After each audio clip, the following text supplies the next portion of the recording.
இந்த mister market அப்டேட்டில் 2-3 முக்கியமான விஷயங்களை பற்றி பேசலாம்.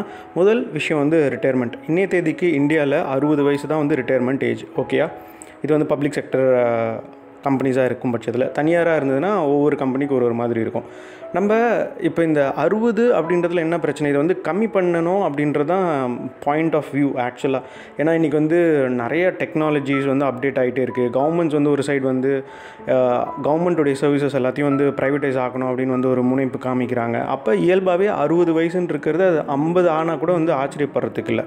ஆனால் இப்போ என்ன நடக்குது அப்படின்னா, கவர்மெண்ட்டுக்கு அட்வைஸ் பண்ணுறதுக்கு நிறைய கமிட்டிஸ் இருக்குது. அதில் வந்து நியூஸில் நான் பார்த்தது வந்து பிஎம்ஸ் அட்வைசரி கவுன்சில்னு ஒரு கவுன்சில். இவங்க வந்து இந்த ரிட்டையர்மெண்ட் ஏஜ் வந்து அதிகப்படுத்தணும் அப்படின்ற மாதிரி ஒரு ரெக்கமெண்டேஷன் கொடுத்துருக்காங்க. என்னடா இது கம்மியாக்குனாங்கன்னா நல்லா இருந்திருக்கும் அப்படின்னு யோசிச்சு பார்த்தா, ஆனால் இவங்க வந்து அதை அப்படியே ரிவர்ஸில் பண்ணியிருக்காங்க. அப்படியே அக்ராஸ் ஜியாகிரஃபிஸ் போய் பார்த்தா நிறையா கண்ட்ரீஸில் கிட்டத்தட்ட 65, 68, நார்வே மாதிரியான கண்ட்ரிலாம் அஃபிஷியல் ரிட்டையர்மெண்ட் ஏஜ் வந்து 68 இருக்குது. ஸோ இப்போ இந்தியாவையும் அதே மாதிரி கொண்டு போகணும் அப்படின்னு நினைக்கிறாங்க. இதனால் என்ன காரணம் அவங்க சொல்கிறாங்க அப்படின்னு பாருங்களேன். அதாவது லைஃப் ஸ்பேன் வந்து ஜென்ரலாக வந்து அதிகமாகிட்டுருக்கு. அதாவது வந்து இங்கே வந்து ஹெல்த் இன்ஃப்ராஸ்ட்ரக்சர்லாம் வந்து ரொம்ப ஸ்ட்ராங்காக இருக்குது. அதனால் வந்து லைஃப் ஸ்பேன்ஸ் வந்து அதிகமாகுது. அதனால் வந்து இந்த ரிட்டையர்மெண்ட் ஏஜையும் வந்து நம்ம வந்து அதிகப்படுத்தலாம் அப்படின்றது தான் கவர்மெண்ட் சைட்லேருந்து சொல்லப்படுற பாயிண்ட்டு. இப்போ கவர்மெண்ட் சொன்னது ஒரு சைடு ஆஃப் த ஸ்டோரி தான். இப்போ இன்னொரு சைடு என்னவா இருக்கும் அப்படின்னு கொஞ்சம் யோசிச்சு பார்த்தா நல்லாவே தெரியுது. இந்த ஃபினான்ஷியல் சுச்சுவேஷன் வந்து அவ்வளோ ப்ராஸ்பரஸாக இல்லை. அதாவது வந்து ஒர்க்கிங் கிளாஸுக்கு அந்தளவுக்கு இருக்காது. அவங்களால வந்து தே cannot afford to retire early அப்படின்றதான் நான் வந்து புரிஞ்சுக்கிறேன். இப்போ டெவலப்டு கண்ட்ரீஸ்லலாம் பார்த்திங்கன்னா வந்து இந்த ஃபயர் மூமெண்ட்டை பற்றிலாம் பேசுவாங்க. நீனா எனக்கு 60 வயசு வரைக்கும் நீ வந்து எனக்கு சொல்கிற, என்னால் பணம் இருந்துச்சுன்னா நான் இன்றைக்கி கூட ரிட்டையர் ஆகலாம் அப்படின்றதான் அந்த ஃபயர் மூமெண்ட். ஓகேயா? ஆனால் இந்தியாவில் பாருங்கள், இது வந்து எப்படி எல்லோரும் வந்து சீக்கிரமாக ரிட்டையர் ஆகணும் அப்படின்னு ஒரு ஜென்ரேஷன் ஓடிட்டுருக்கு. கவர்மெண்ட் வந்து இதை வந்து பின்னாடி இழுத்துட்டு போகணும் அப்படின்னு நினைக்கிறாங்க மற்ற கண்ட்ரீஸ் எல்லாம் பார்த்துட்டு. So we just have to wait and watch. இது வந்து டெஃபினட்டாக இது வந்து ஒரு பிரைட்டர் சைடில் இல்லை அப்படின்றதான் நான் பார்க்குறேன். ஒரு பக்கம் பார்த்திங்க அப்படின்னா நிறைய கண்ட்ரீஸில், அதாவது இந்த டெவலப்டு கண்ட்ரீஸில் ஏன் வந்து அதிகமான அஃபிஷியல் ரிட்டையர்மெண்ட் ஏஜ் வச்சுருக்காங்க அப்படின்னா, அங்கே காஸ்ட் ஆஃப் லிவிங் வந்து ரொம்ப அதிகமாக இருக்கும்.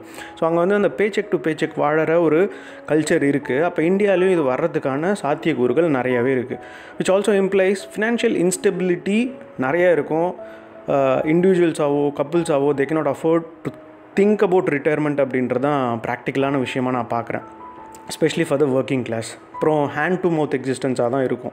ஸோ கொஞ்சம் சூதானமாக நம்ம இல்லை இன்வெஸ்ட்மெண்ட்லாம் பண்ண தவறிட்டோம் அப்படின்னா வந்து இனி வரும் காலங்கள் வந்து ரொம்ப மோசமாக இருக்க போகுது அப்படின்றதுல எந்த சந்தேகமும் கிடையாது.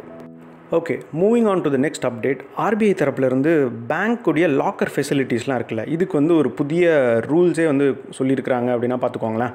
அதாவது பேங்க்கில் நீங்கள் ஒரு லாக்கரில் வைக்கக்கூடிய பொருட்களுக்கு லைபிலிட்டி எடுத்துக்கணும் அப்படின்னு பேங்க்கை சொல்லியிருக்காங்க. அப் டு வாட் எக்ஸ்டென்ட் அப்படின்னு ஒரு கேள்வி இருக்குல்ல. Up to 100 times of the locker fees அப்படின்னு சொல்கிறாங்க. இப்போ எஸ்பிஐ உடைய வருஷத்துக்கு லாக்கர் ஃபீலாம் பார்த்திங்கன்னா 2000 ரூபாயிலேருந்து மேக்ஸிமம் 8000 ரூபாய் வரைக்கும் போகும். ஸோ அப்போ 100 timesனால் வந்து 2 லட்சத்துலேருந்து 8 லட்சம் ரூபாய் வரைக்கும் அவங்க வந்து லைபிலிட்டி எடுத்துப்பாங்க. இன் கேஸ் ஆஃப் ஃபயர், இல்லை வந்து தெஃப்ட்டு, பில்டிங் வந்து கொலாப்ஸ் ஆகிடுச்சு, இல்லை வந்து பேங்க் எம்ப்ளாயிஸை ஏதோ ஃப்ராட் பண்ணிட்டாங்க, இது மாதிரியான சூழலில் பேங்க் தரப்புலேருந்து நாங்கள் இவ்வளோ லைபிலிட்டி எடுத்துப்போம் அப்படின்னு சொல்லிட்டு இருக்காங்க. ஸோ இது வந்து எப்போலேருந்து இம்ப்ளிமெண்டேஷனுக்கு வருது அப்படின்னா 2022 ஜனவரி 1 வருது. இது மட்டும் இல்லாமல் பேங்க் இந்த லாக்கர் ஃபெசிலிட்டிலாம் என்ன கூத்து நடக்குதுன்னு தெரியும். பேங்க் லாக்கர் ஃபெசிலிட்டி வேணும் அப்படின்னா நீ இன்சூரன்ஸ் எடுத்துக்கோ, டேர்ம் டெபாசிட் போடு, என்ன ப்ராடக்டெல்லாம் விற்க முடியுமோ எல்லா ப்ராடக்ட்டையும் விற்கிறாங்க. பேங்கிங் அட்ராசிட்டிஸ்னு ஒரு வீடியோ நம்ம பார்த்தோம், போய் பார்க்காதவங்க போய் பாருங்கள். ஸோ நிறையா வந்து இந்த டிரான்ஸ்பரன்சின்ற விஷயமே வந்து இந்த பேங்கிங் செக்டரில் இல்லை.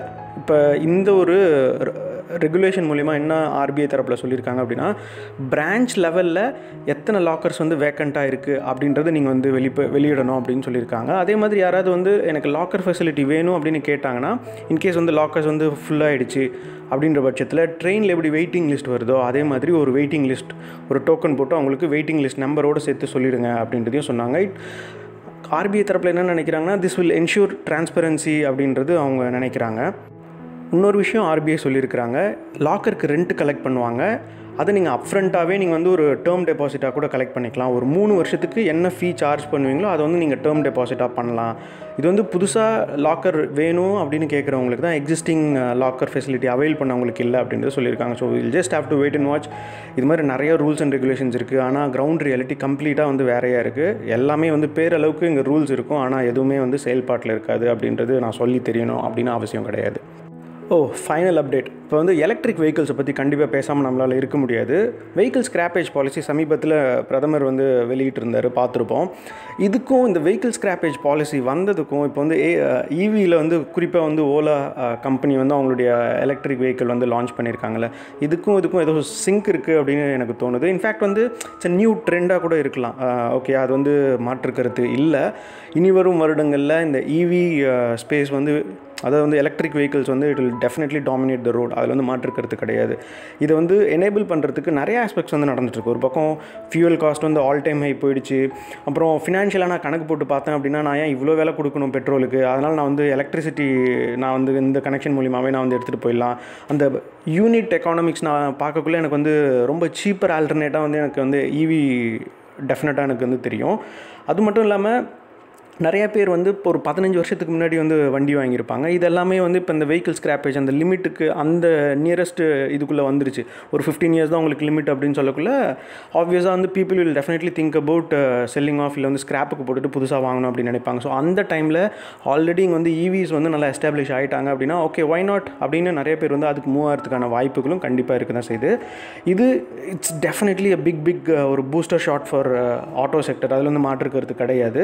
ஒரு ஷார்ட்டஸ்ட் டியூரேஷனுக்குள்ளே எல்லாருமே வந்து ஃபாசில் ஃபியூவல்லேருந்து எலக்ட்ரிக் வெஹிக்கிளுக்கு மூவ் ஆகிறதுக்கான ரூல்ஸ், ரெகுலேஷன்ஸ், இன்ஃப்ராஸ்ட்ரக்சர் எல்லாத்தையும் வந்து ரெடி பண்ணிட்டாங்க அப்படின்றதான் வந்து ஃபேக்ட்.